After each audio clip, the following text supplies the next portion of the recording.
The call to action for organizations on diversity and inclusion, we're seeing a lot more, I think, chief diversity officers in, say, corporations or even nonprofit organizations.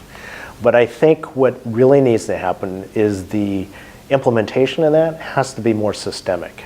I always equate it to, you're going to install a new software system for a whole new company, whether it's Salesforce or whatever system, you have to implement diversity to the same level of vigor as implementing a new system, because it has to reach every part of that corporate culture or the organizational culture, every arm of that, in order to understand the importance of why they're different.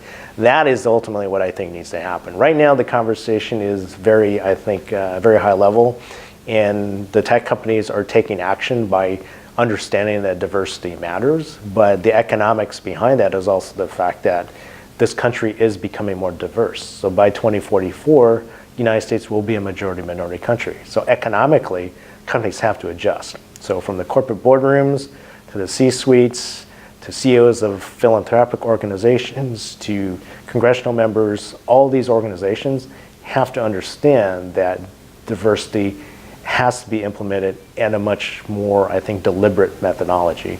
Right now, it's really, I think, tactical, and it's not strategic enough. And that's really where, a lot of us that came out of the government was doing that. So you have to be very deliberate on that. So it's a very complex issue, right? But nevertheless, corporations are starting to get it as other organizations. So that'd be my say call to action, is that it's got to be more deliberate, systemic implementation when it comes to that.